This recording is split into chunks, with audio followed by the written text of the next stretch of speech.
Salam jumpa saudara-saudariku terkasih dimanapun berada. Semoga kita semua dalam keadaan baik dan sehat. Dan semoga Tuhan yang maha baik selalu dan senantiasa menyertai kita. Saudara-saudari, orang sering memanfaatkan agama untuk sesuatu hal. Ada juga orang di sana memanfaatkan agama untuk sebuah popularitas. Dan ini sering kita temukan, sering kita lihat dalam kenyataan hidup kita. Bahkan dia menjelekkan agama lain demi popularitasnya. Maka sesi ini saya beri judul, Agama Bagaikan Perusahaan Multilevel. Saudara-saudariku terkasih, Gereja Katolik sering mengalami hal-hal yang tidak baik, baik itu dalam skala kecil maupun dalam skala besar. Ini sudah biasa dialami oleh Gereja Katolik. Hal-hal seperti ini sudah biasa dialami dalam sejarah perjalanan gereja. Jadi bukan hal baru lagi. Hal-hal yang saya maksudkan misalnya pemboman gereja. Sekarang ini kita tidak pernah dengar lagi tentang pemboman gereja. Tapi pada waktu-waktu yang lalu, di mana-mana terjadi pemboman gereja. Bahkan Natal dan Paskah, umat yang merayakan Natal dan Paskah itu tidak nyaman. Kenapa? Khawatir jangan-jangan ada yang menyusup masuk membawa bom. Dan ini sudah sering terjadi di republik ini. Jangan kita bicara dulu ke negara lain, tapi kita bicara di republik ini. Demikian juga pembakaran gereja sudah biasa terjadi. Lalu misalnya orang-orang Kristen membangun gereja, datanglah orang-orang mendobrak, merongrong, menolak, dan lain sebagainya. Ini adalah hal yang sudah biasa dialami dialami oleh gereja Katolik. Dan juga barangkali gereja-gereja yang lain, orang-orang Kristen yang lain. Tapi saat ini saya menyoroti khusus tentang gereja Katolik. Jadi sekali lagi saudara-saudariku terkasih, hal-hal ini sudah biasa dialami oleh gereja Katolik. Selain itu, ajaran-ajaran gereja Katolik dilecehkan, diangkat dalam ceramah, dalam khotbah di tempat lain oleh para pemuka agama lain. Ini sudah biasa terjadi. Bahkan kita lihat pada tahun 2022 yang lalu, seorang ustadz ini yang berbicara ini, dia katakan, di salib itu ada jin orang kafir. Di salib itu ada jin orang kafir. Itu heboh, kejadian ini terjadi pada tahun 2022 yang lalu. Hal seperti ini sudah biasa. Gereja dibom, gereja dibakar, ajaran orang-orang Kristen teristimewa gereja Katolik diobrak-abrik, dirongrong oleh orang-orang dari luar yang tidak bertanggung jawab. Ini sudah biasa dialami oleh gereja Katolik. Jadi bukan hal baru lagi. Saudara-saudariku terkasih, tapi kita lihat apa yang terjadi. Apakah seperti dalam konten saya sebelumnya, apakah gereja Katolik di sana melakukan balas dendam? Tidak pernah dilakukan oleh gereja. Kenapa? Ini barangkali kita bertanya, kenapa gereja Katolik tidak pernah melakukan balas dendam? Karena imannya sudah dewasa. Sederhana jawabannya, sederhana sekali jawabannya. Kenapa gereja Katolik tidak melakukan aksi balas dendam? Balik itu dari agama mana itu yang mencemoohkan atau di sana itu dilakukan pelecehan terhadap ajaran agama Katolik? Siapa yang melakukan? Agama mana yang melakukan? Ayo kita lecehkan balik ajaran agamanya. Itu tidak pernah dilakukan oleh gereja Katolik. Bahkan sampai 2022 kemarin dikatakan dengan jelas oleh seorang ustadz. Saya tidak perlu sebut namanya pun kita semua sudah tahu. Di salib itu ada jin orang kafir. Di salib itu ada jin orang kafir.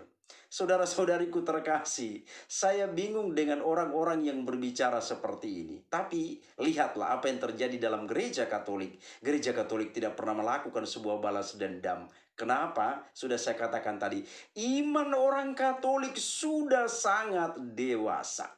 Ini yang perlu kita pegang baik-baik. Iman gereja Katolik itu sangat dewasa. Saudara dan saudariku terkasih, saya mengajak kita untuk melihat pernyataan tadi dulu. Di salib itu ada jin orang kafir. Dan ini terjadi pada tahun 2022 yang lalu. Saat ini saya mengajak Anda sekalian untuk mencoba berpikir sejenak. Dengan pernyataan ini, apa yang Anda pikirkan ketika mendengar orang berbicara demikian? Apa yang kita pikirkan? Apa kira-kira yang ada di benak kita, dalam pemikiran kita, dalam pemahaman kita ketika mendengar ada ucapan demikian? Saudara-saudariku terkasih, beberapa hal saya coba membuat kajian di sini. Saya membuat kajian dari kalimat ini. Pertama, orang itu kan seorang tokoh agama. Seorang tokoh agama. Tapi justru di dalam ajaran agamanya itu ketika dia mau mewarta kepada para pengikutnya, kenapa bukan ajarannya sendiri yang diangkat? Kenapa bukan ajaran agamanya yang diangkat dan dibicarakan, diulas di depan para peserta atau para pendengarnya? Bukan ajarannya yang diangkat. Kenapa tidak ajarannya? Loh, kok kenapa ajaran orang lain yang diangkat? Saya heran di sini, saya heran. Kenapa bukan ajarannya yang diangkat, tapi malah ajaran agama lain diangkat, diolok-olok dan ditertawakan di situ? Kenapa? Saya buat 3 kajian di sini. Pertama, orang tersebut minim pengetahuannya tentang agamanya sendiri. Orang tersebut minim pengetahuannya tentang agamanya. Dia tidak tahu apa yang mau diajarkan kepada para pengikutnya. Akhirnya apa? Daripada tidak ada materi, saya angkatlah ajaran agama lain. Dan saya omongkanlah di sini, biar ada materi yang mau dibicarakan. Seharusnya seorang pemimpin agama, seorang pemuka agama, tokoh agama, kalau dikatakan demikian, dia harus mengangkat ajaran imannya, kemudian diulas, dibahas untuk para pengikut.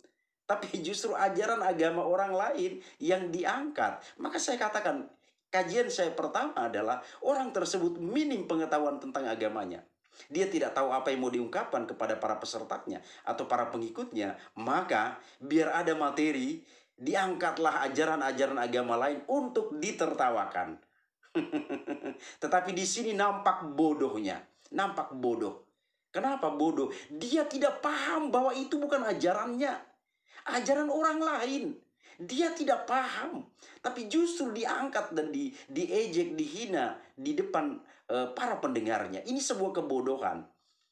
Ini sebuah kebodohan. Jadi lebih bagus mengangkat ajaran agama sendiri dan di sana dikhotbahkan atau diceramahkan, dan bukan mengangkat ajaran agama orang lain. Nah, itu kajian saya yang pertama. Yang kedua, itu adalah langkah menarik simpati sesama kaum. Itu adalah langkah menarik simpati sesama kaum. Maka tadi saya katakan di atas, di judul, agama itu bagaikan perusahaan multi-level. Agama itu bagaikan perusahaan multi-level. Kita lihat saudara-saudariku terkasih dalam dunia periklanan. Perhatikan dengan baik. Pernahkah di sana sebuah perusahaan itu mengatakan kami itu produk kami nomor sekian dari perusahaan mereka itu? Pernahkah ada demikian? Semua perusahaan, semua produk selalu mengatakan kamilah number one, kamilah number one. Perhatikan baik-baik, perhatikan. Dalam dunia periklanan, tidak pernah terjadi itu satu produk mengatakan, oh maaf ya kami itu produk atau kualitas kami nomor 3 daripada perusahaan mereka itu. Nomor 2-nya perusahaan itu, kami yang nomor 3. Jadi kualitas kami kurang baik. Pernahkah? Berpikir secara logis, berpikir secara logis. Pernahkah itu terjadi? Itu tidak akan pernah terjadi. Itu tidak akan pernah terjadi. Maka saya katakan di sini kajian yang kedua, menarik simpati sesama kaum. Menarik simpati sesama kaum, mengumpulkan massa lah kira-kira begitu, mengumpulkan massa biar banyak pengikut. Jadi biar banyak pengikut, ya kita menjelek-jelekkanlah yang lain supaya semakin banyak orang yang mengikuti kita. Kita menjelekkanlah, wah agama mereka rupanya begitu, agama kita lah yang terbaik. Tapi sayangnya, seperti saya katakan dalam konten saya sebelumnya, sayangnya, inti ajaran agamanya sendiri tidak diketahui oleh para pengikutnya. Dia hanya menjelekkan ajaran agama lain. Dia bersikap seolah-olah mau memperkenalkan atau bergerak dalam dunia multi level. Multi level kan demikian. Kita bergabung dalam sebuah multi level. Itu yang pertama, dia langsung mengangkat kehebatan-kehebatannya dan menjatuhkan perusahaan-perusahaan yang lain. Itu psikologi dalam dunia multi level. Itu terjadi. Nah, sama halnya dengan ini. Jadi agama itu disamakan dengan perusahaan multi level. Saudara-saudariku terkasih, maka poin yang ketiga yang menjadi kajian saya adalah ini terjadi demi menaikkan popularitas. Popularitas. Sama seperti di hantaran awal tadi saya katakan. Banyak orang menggunakan agama untuk mencari popularitasnya. Banyak. Hanya sayangnya dalam gereja Katolik itu tidak pernah terjadi. Para imam, para pemimpin dalam gereja Katolik tidak pernah mencari popularitas, tidak pernah. Karena itu sia-sia, sebuah kesia-siaan dalam gereja Katolik. Kalau para pemimpinnya itu berusaha mencari popularitas, dia akan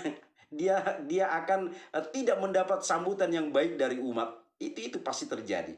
Karena tidak diajarkan demikian.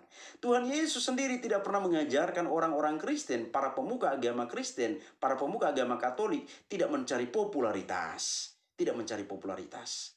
Justru di sana diajarkan hal-hal baik dan mendasar tentang ajaran iman gereja Katolik. Jadi para pemimpin dalam gereja Katolik tidak pernah mencari popularitas. Tidak pernah menarik simpati orang lain supaya banyak masanya. Maka dalam konten saya sebelumnya, masuk menjadi warga gereja Katolik itu tidak sembarangan. Tidak pernah sembarangan.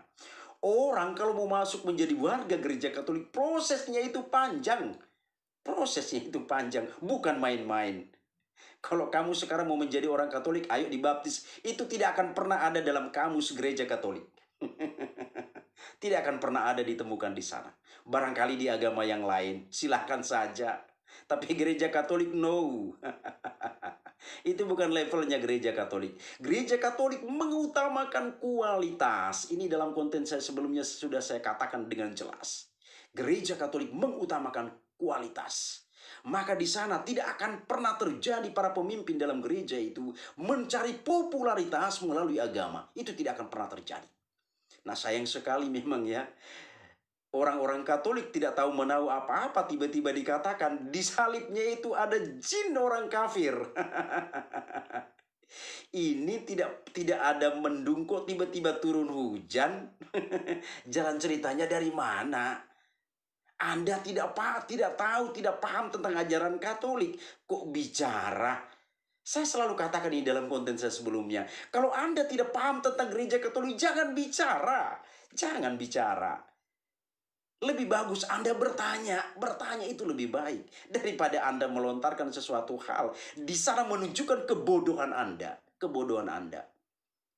Itu sangat jelas menunjukkan kebodohan Anda. Anda bukan mau bertanya, ingin tahu tentang sesuatu, tapi Anda melontarkan sebuah pernyataan yang tidak Anda pahami.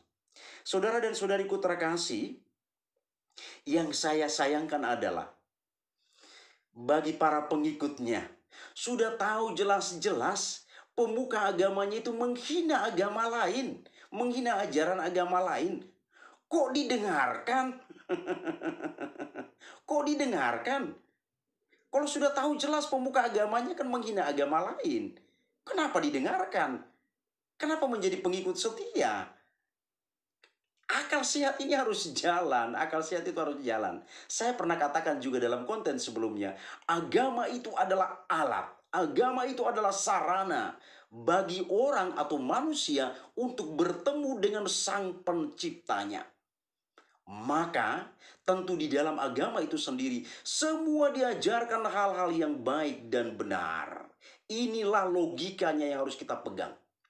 Kalau agama itu sebagai sarana, sebagai alat bantu orang bertemu dengan Tuhan, itu tentu hal-hal baik yang diajarkan. Bukan mencemoohkan agama lain. Sayang sekali para pengikutnya itu dengan setia mendengarkan. Sayang sekali. Itu itu tidak akan pernah terjadi dalam gereja Katolik. Saya selalu katakan para pemimpin dalam gereja Katolik itu tidak pernah main-main.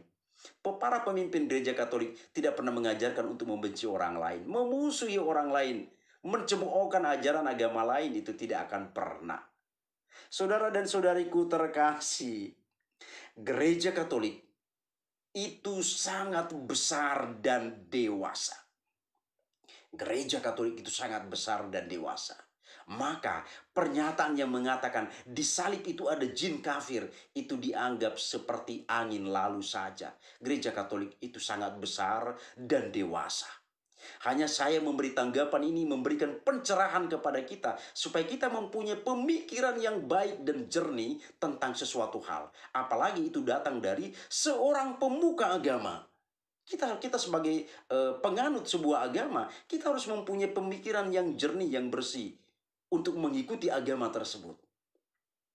Saudara dan saudariku terkasih, inilah kira-kira sedikit ulasan tentang agama sering dijadikan orang seperti perusahaan multilevel.